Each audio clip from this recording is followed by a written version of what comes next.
What's up, everybody? It's the Bipolar Prophet, and welcome back to Old Ridge Farm and Farming Simulator 15. Geez, BP, been on vacation? Well, not really. Just been, you know, it's one of those things, right? You guys have all heard this 1,000 times from me. But I'm back. We're back on Old Ridge after a long night at Drummer picking up grass. I didn't get out of there until probably 2:30 in the morning. Caught the 4:30 plane back over. Landed at about 5:15. By the time I got to the airport, it was 6. So I haven't been to bed. It's been a long night, and it's still nighttime to me, even though it's 8:30 in the morning.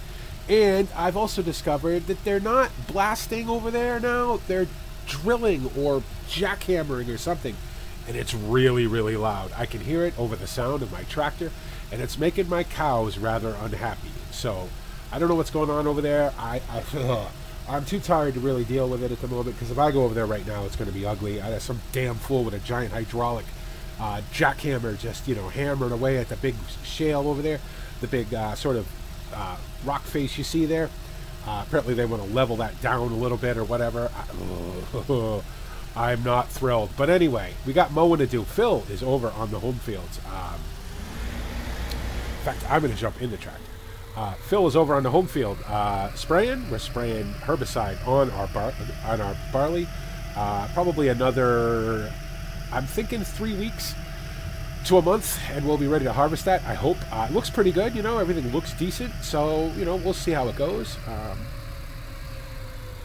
I'm in the Fendt, gonna mow some grass, because why wouldn't you? Why wouldn't you use the Fendt? You know, it's got the big sort of flotation tires on it and everything, so let's get all this stuff unfolded. There we go. First cut silage comes to Old Ridge Farm. I've been looking forward to this. I really, really have. So we'll get that lowered. We will get that lowered. And we will also get some GPS going. And that, you tell I'm tired. It was a long night. It took a lot longer to do than I thought it was gonna, you know, which is okay. I'm all right with that, you know. Probably should get lined up, though. You know, I'm certainly glad to help Phil out. It just took a lot longer to get it in the pit. The pit's pretty big over there at Drummond. They only have the one, you know. So we managed to get it pretty much full, probably 7/8 of the way full. So, you know, that worked out pretty well. All right, let's turn that on, shall we? 6 miles an hour? Sure, why not? We'll start that one, and we'll start that one, and off we go. Just have a look here and see how we're doing. Oh yeah, plenty of grass. Just gonna turn that down in my ear a little bit. It's kind of loud. So these mowers are pretty loud, but they work really well. So do I have a little bit of an offset going on here? I probably do. That's okay. Oh no, you know what it is? Got to get my wheel straight. The Fendt is particularly fussy when it comes to having your steering wheel perfectly straight for GPS. Otherwise, it likes to wander around. So, but that's okay. I have no issue with that. It's nice to be cutting grass. The grass is in really good shape. Greened up beautiful, you know. So, one thing with the tractor and the mowers going, I can't quite hear all the jackhammering going on over there. I'm glad I didn't try to go to sleep. Because, like I said, I got back pretty early. And these guys got started, you know, I don't know what time they got started. Whatever the legalist early time they can get started, I think is when they got started. So, okay, well, you know, that is what it is. So, but I definitely want to have a talk to Mike about it, because I can't have that. You know, I got pregnant heifers over here. You know, I got calving going on. I can't have all that noise, you know what I mean? Now, it's funny, because these are the same people that are going to move in over here. And I say this all the time, and I don't know this for certain, but just with my experience, these are the same rich city people that are going to move in over here and complain about the smell of my cows and about them, you know, lowing it at 5 o'clock in the morning because they're hungry or whatever, you know. But they have no problem going over there and blasting and drilling and making all kinds of noise at all kinds of hours in the morning. Oh, you know, I don't want this to be a battle. I really don't. You know, I just assume not have to battle the Crawford Browns or anybody over anything, you know what I mean? You do your thing, I'll do mine. As long as our things don't cause, you know, heartache to each other, then everything's good. But it doesn't seem like it's going to be working out that way, so. But, you know, on a happy note, the grass looks really good, so I'm happy about that. You know, this first cut will all go in the first pit, and then second cut will be hay. Third cut will be probably going in the second pit, and then the last cut will go as bales. And if we get another cut after that, which I certainly hope we do, I will put that in our last pit, although I am going to have corn in all the fields that have barley on now. All the sugar beets are planted now. Phil was up pretty late last night. He got back a lot earlier than I did. He got back sort of in the late afternoon from Drummer, you know, and he decided, well, this stuff needs to get done. I'm going to go straight to work, and that's exactly what he did. He went straight to work and started to plant sugar beets. So, as you guys probably are aware, I have a contract with British Sugar still. For 2 more years, I have to grow sugar beets. So, and I've used fields 5 and 6, 3, 5, 6, and 3 to plant the sugar beets in. Once you calculate the acreage out and you calculate the projected yield, assuming we don't have any weather calamities, assuming Mother Nature cooperates, and assuming I, keep up on the soil and the plants, which of course I will, the calculated projected yield is just about at my quota, so that's fine. I didn't want to devote a lot of area to sugar beets since it's not really my main crop anymore. I think I'm going to keep wintering some sort of straw-producing crop, either whether it be wheat or barley, probably alternate between wheat and barley, and then put corn in those fields in the spring or in early summer to... I cut that a little close to the pond there, but that's okay. Yeah, and then put corn in those fields, in the early summer for, hopefully a late August, early September harvest, forage harvest for silage. And that's kind of the way it's going to go from now on. I am looking at a couple other fields. You may save $130,509. That's milk sales and it's compost payments. So, it's nice to get paid occasionally from the compost factory, I am on a profit share with them, as you guys are aware. So they basically pay me to use all that land, you know what I mean? And it's quite a bit. It works out for me too, because I got a little bit of land in the deal too, because they needed all of field 12, even though they didn't need it all, you know what I mean? They bought it all, they didn't need it all, I get to use the rest, so it works out for me, and I get paid a little bit.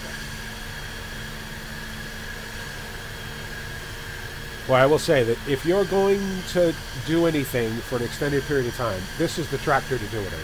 This is a comfortable tractor. I am so glad I bought this Fendt. Yeah, it's got 6,500 and, well, almost 32 hours on it now, which is a lot, but it's a Fendt, you know what I mean? It was built well. It's going to last for a very long time. So I couldn't ask for a better tractor, to be honest, for what I do around here, It's perfect for mowing. Phil used it to plant all the sugar beets. Phil is apparently done over there on the home field. I'll get him going on another field shortly here. Got to get the burn down on these barley fields, just because I don't want the weeds to get a good hold. I'm a little late doing this. Normally I do it before this, but with all the running back and forth with Drummond, I haven't had time to do it. So I want to get it before the weeds get a real serious hold on the barley, because that'll just cripple your yield. The weeds just choke off the roots, choke off the plants, take all the nutrients that the barley needs to grow. Next thing you know, you're down. I mean, if you don't do anything, and I know that Mike grows a lot of organic barley, and he has organic ways of getting rid of weeds. He does a lot of cultivation over there, which I just don't do. He has the equipment for it because he's so committed to organic barley. But just from talking to him, I his yield from mine is probably 12-15% less. Now his stuff is high quality, so is mine. He's probably the top organic barley grower in the area, probably in this region, not just the valley. This is a very organic sort of focused valley. I'm pretty much the only, me and the major, although the major does do some organic crops, but me and the major are pretty much the only farmers in the valley that don't do organic as a main crop. I don't do it just because I don't have the acreage. Mike has a lot more acreage than I do. I'm sure you guys are aware. He has a lot more. He has the room to sort of take the hit on the yield that you get by going organic when you can't use herbicides and stuff. Excuse me. But so that's really the main reason why I haven't done it. Plus, being a dairy farm, there's not really much point in me going into a full sort of organic or organic focused operation, especially since I'm trying to really get away from arable entirely, but I really can't do it. I don't need to plant. The only way that I could go out of arable completely is to continue to buy straw, which reminds me, somebody from Chad should be showing up with a load of straw here pretty soon. I called them from Drummond and asked them if they would bring me a couple of truckloads of straw because I need it. But if I continue to buy straw from Chad and planted all the fields I have in grass, but I don't want to do that. It's too much grass. I don't need that much grass, even with the size of the yard that I have now. We're edging up to the 330 mark. With the new calves that we had a pretty good calving season so far this year. All the calves have been healthy. They've all survived. Moms are all doing good. So everybody's on the bottle now. So it's working out pretty well. Really worked hard on this particular meadow. I'm glad this meadow took so well. This is a big meadow and produces a lot of grass, but that's exactly what you want. It's always nice to have one big field, one big meadow that you get the majority of your product off of. I certainly don't mind going around and cutting all the other meadows, but this is my main meadow. This is the big one. This and the meadow behind the Compost Master are the two biggest meadows. They're the ones that produce the most grass for me, the most crop. So probably what's going to happen is I am going to let this sit out for a day, I guess, and then come back in and rake it up, and then we will collect it all. I think I'm going to do something different this year, and I've had a talk to Phil about this.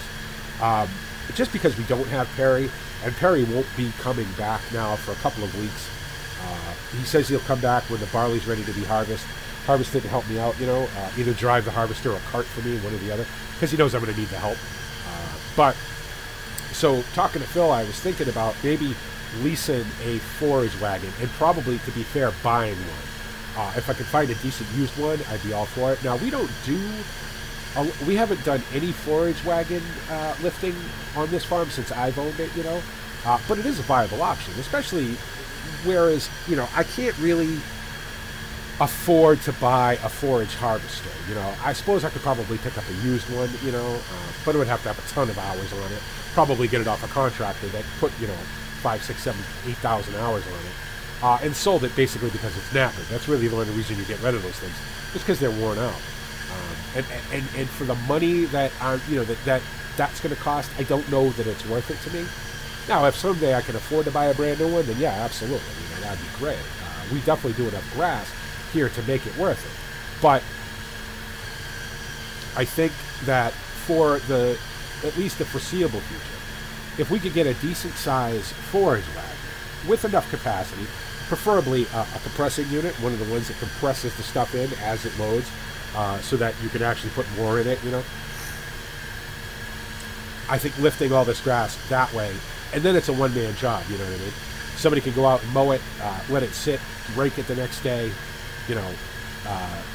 let it sit, pick it up either that afternoon or the next day, and then that's it. There's no big having to bring contractors in with all kinds of massive equipment and everything. And don't get me wrong, I enjoy it. I enjoy the process. I love it when when on the occasions we do bring contractors in, and I'm carting next to a big John Deere 8800 forage wagon. That's just it's a monster. It's a beast to behold. But other than the sort of tourist aspect of it, the money aspect of it just isn't there. So, but yeah, we are definitely going to get plenty of grass off this. You can see how big the sort of windrows coming off the mowers are, and we're only going every other row. So now, obviously, I'm going to cut the entire meadow. So yeah, I think it's working out pretty well. So nice to be in the Fed. I really like this tractor a lot. So got a few weeds growing up over here, but that's okay. Always have. Cut them right down with the mower, no problem. Little color for the cows, they don't mind one bit.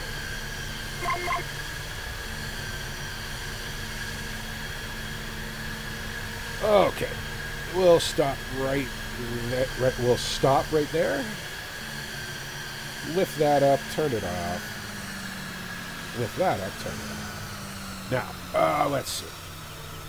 how do I want to do this to line up so that I can now go down the rows that I missed? You know, it's funny, even the simplest things are hard to do when you're tired.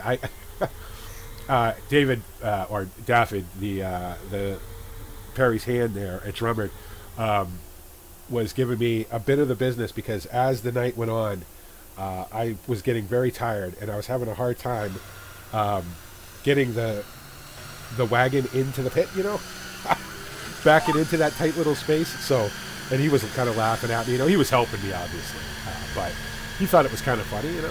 He didn't have any problem. He stayed on that pit all night, didn't have any issue with it whatsoever.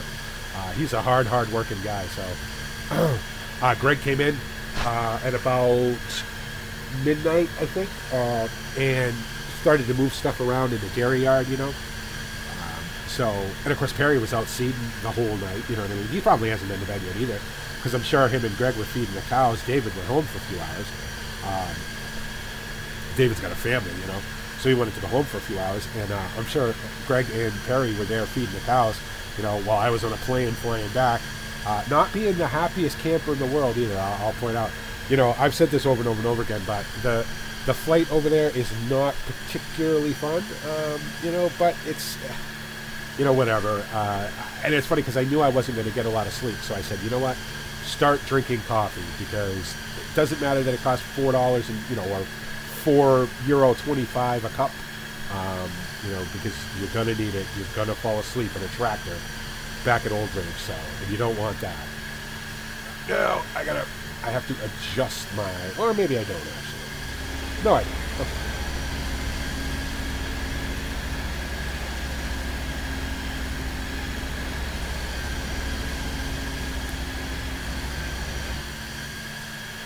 And lower that, and lower that, and that, and off we go.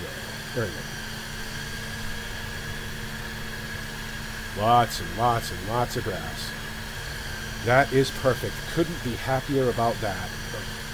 It's going to take a lot of trips to lift this, but that's okay. Like I said, I'll let it sit for today. We'll rake it tomorrow. And by tomorrow, Chad will have gotten back to me about the forage wagon that I'm actually going to hire for a week or two. And I'm sure Chad's hoping I'm going to buy it. We'll see.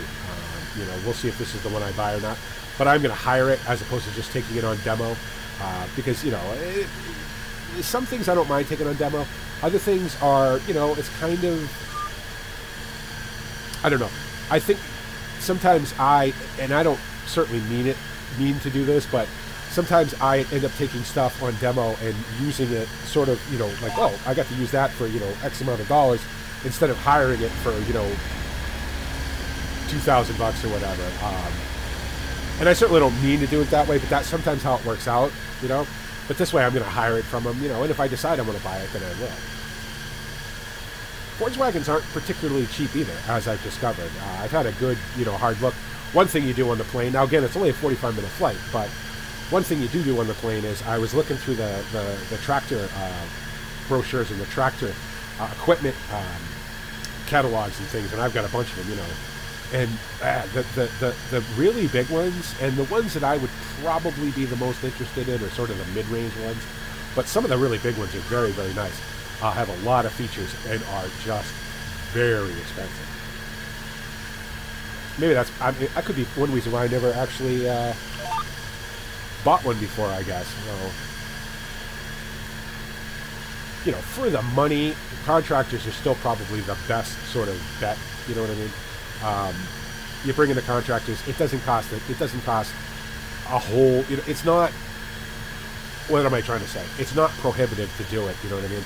Which is, like I was trying to explain to Perry, when he decided he was going to bring the contractors in to mow everything, you know, and then let us rake, or mow and rake, I'm sorry, and then let us lift it all, right? You know, and it made sense because he had the forge wagon and everything. And he's telling me, he says, oh, you should buy one of these, this thing's great. I'm like, yeah, I know, I've been, you know, in front of it for the last 11 hours. I know how good it is, so.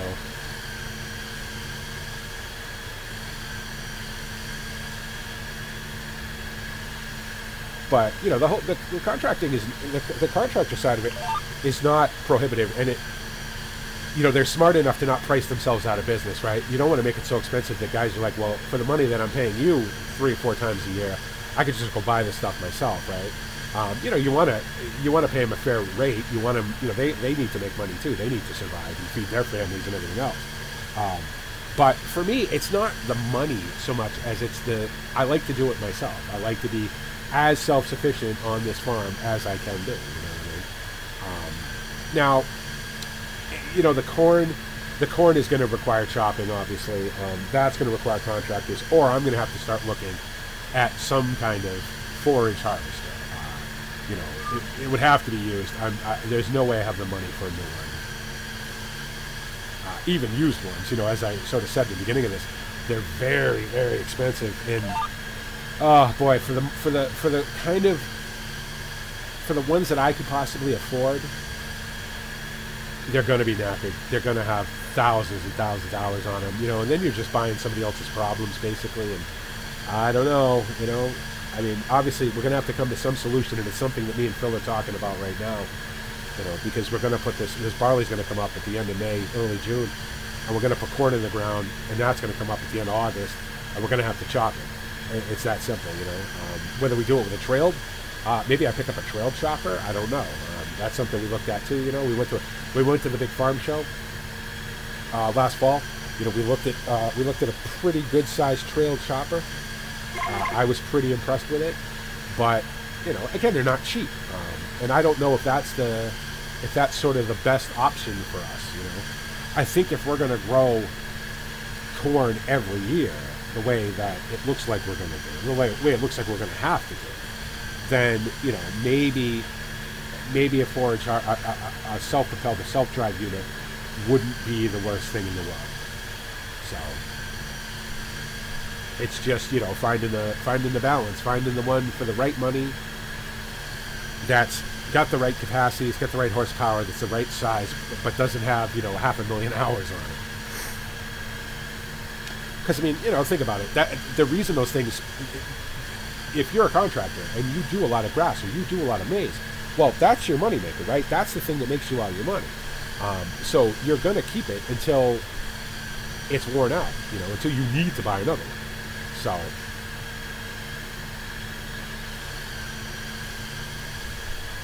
there's some, you know, sort of, I don't want to say off-brand, but different brand, you know, less maybe sort of mainstream marquees kicking around out there too, that, you know, maybe I'd have a look at again. And you know, and you see these at farm shows, you see these at the big farm expos and stuff, and you think to yourself, boy, the price on that is, you know, is 30% less than the price on the big name brand, but is it any good? You know, and if you don't know anybody who's got one, you can't ask. You know, it's easy to listen to the guy at the booth and take his brochures and climb up in it and, you know, have him explain it all to you and everything. But it's so helpful when you know somebody who's got one. You know, if I had the money, I'd definitely buy a New Holland. You know, I'd buy that FR, whatever it is that the Major has, in a minute. You know, because that's a great piece of machinery, and I've used that a bunch, and I know how good it is. You know, but you know, it's all about what can you afford. I know Mike loves his Krone 580. You know, to be fair, I would love a Krone too. And that's absolutely the way that I was leaning. Phil and Perry had to drag me away from the Krone booth because I spent so much time there looking at they had a big X1100. Of course, who doesn't want that, right? For just, you know, money, stratospherically high money, right? They had their big Krone Swadro rakes, you know, the whole line, from the little one all the way up to the great big one. I spent a lot of time looking at those. All their balers, you know, they had two great big forage wagons and two brand new, biggest of the line forage wagons. Phil and Perry are like, come on, you're driving this guy crazy, let's go. You know, I like Krone, I like Krone machinery. You know, and the thing with Krone machinery is that it doesn't depreciate quite as much as other stuff does. So I've priced some Krone forage harvesters, you know, in the 580 range. I've priced some Krone forage wagons, used ones, and they're still pretty expensive because, you know, they're built to last.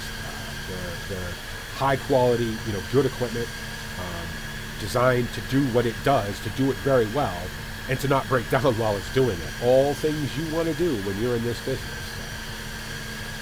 There's nothing more than I like looking out and seeing a meadow full of grass. That is just lovely. Except for me about to drive through the gate, which wouldn't have been great.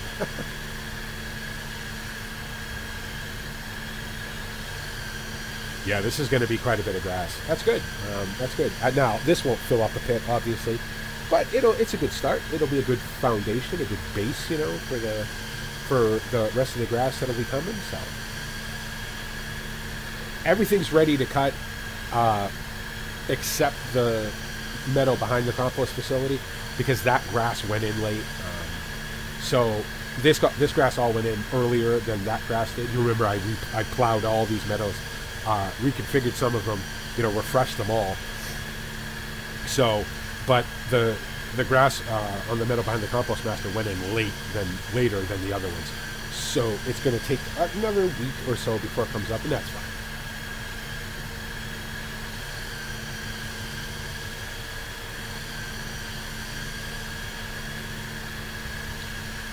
What are we turning here? 2,160 RPMs to run the mowers at 1,000 each. Yeah, not bad, not bad. Not using a ton of fuel either, so I should probably turn the...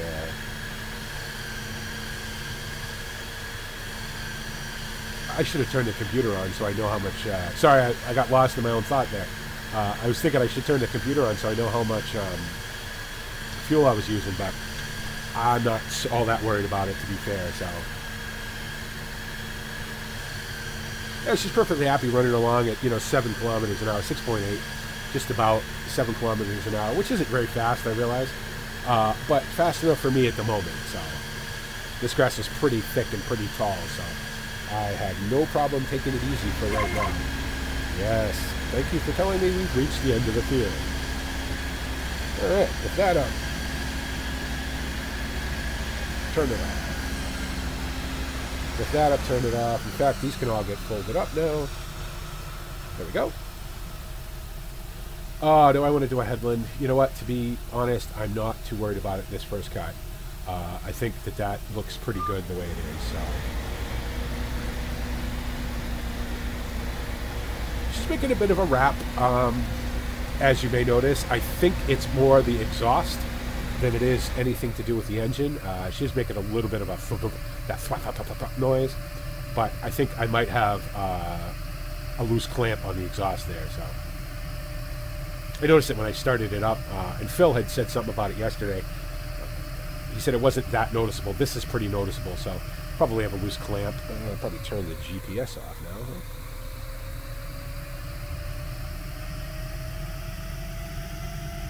Alright, so there you go. So hopefully you guys enjoyed that. As always, let me know what you think.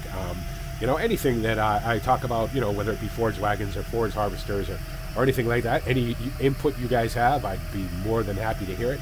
I love listening to or hearing you guys' suggestions, reading them, you know, reading your comments, reading your tips, reading your feedback, you know, just when you say, even if you just say, hey, VP, what's up, you know, I love reading that too. I love replying to it all, as always.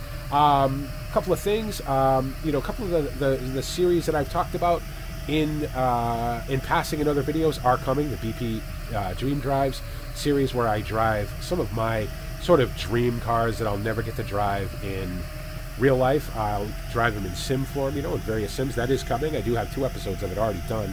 I just have to render them and upload them. Those will be coming. The streams are going to continue, obviously, on Saturdays and Sundays, as long as I'm physically able to do it, you know, as long as I'm physically available to do it. What else? Wednesday streams, you know, I don't know. Sometimes it's difficult for me to stream on Wednesdays, just because, you know, there's things going on, and I don't always have time to do it. But if I do, I will, and if I do, I'll try to make sure you guys know I'm doing it at least an hour beforehand. And I know that's not much time, but sometimes that's the best I can do. Also, you know, if you maybe you want to consider bankrolling the Monkey Show. That's what I call my Patreon page. BP has a Patreon. You know, for $1, you'll get a random shout out on a video. For $5, you get to hang out on a month. You get to hang out on a Monkey Bankers exclusive section of the Discord. And for $20 a month, which I know is a lot of money, you'll get your name in the credits of every video that I make. And all this stuff is going to start up real soon once I figure out where everybody is in their tiers and stuff. But probably I came over here to mow these and I realized that they're not grown yet. Okay. Probably in the next, I don't know, week or so, you're going to start hearing that stuff in videos. Make sure to check out everybody in the Monkey Show list, and all their stuff, all their links to everything are in the description of every video I make. Those are the guys that you hear in the live streams. Those are the guys that I play games with. They're all fantastic, fantastic guys, good friends of mine. Friends, games, fun. You know, that's our motto, and we try to live by that, and we definitely do. They're helpful. They're fun to be around.